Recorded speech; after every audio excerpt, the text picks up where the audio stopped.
Labour have accused the government of pushing up housing prices with stamp duty changes, as the government insists their reforms have helped 16,000 first-time buyers. The reforms announced last November mean a stamp duty cut for 95% of all first-time buyers who pay it, and no stamp duty at all for 80% of first-time buyers, with savings of up to £5,000. Theresa May has said that she made it a personal mission to build the homes the country needs. The Prime Minister was celebrating the 16,000 first-time buyers she says have benefited from the change, saying that it was part of her aim of restoring the dream of home ownership for people up and down the UK.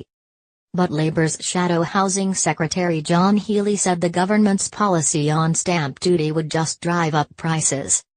He added, cutting stamp duty without the increase in affordable house building that Labour has promised will only drive up prices, rather than help the millions of young people who want to buy a home of their own. The number of young homeowners is in free fall, but under the Tories the number of new low-cost homes for first-time buyers has halved, and not a single one of the 200,000 starter homes promised has been built. After almost 8 years of Conservative failure on housing, homelessness has doubled, homeownership has fallen to a 30-year low, and the number of new social rented homes is at the lowest level since records began. It's clear Theresa May has no plan to fix the country's housing crisis.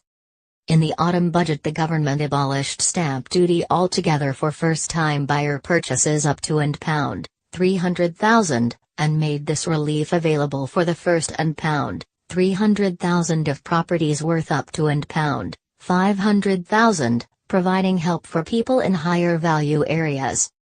The government claims 16,000 first-time buyers have already saved thousands of pounds since the changes took effect, and more than 1 million first-time buyers are set to benefit in total over the next 5 years. It said the change builds on the steps already taken to help young people enter the housing market, including the Help to Buy scheme and introduction of lifetime ISAs. Ahead of a visit to Wokingham, Berks, to meet people who have benefited from the changes, Theresa May said, "In the autumn we set out ambitious plans to fix the broken housing market and make sure young people have the same opportunities as their parents' generation to own their own home."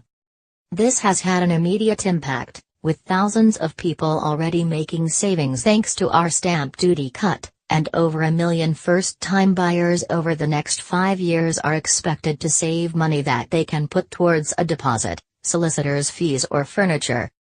She added, "We are building a Britain that is fit for the future, and our message to the next generation is this: getting on, and climbing up, the housing ladder is not just a dream of your parents' past, but a reality for your future."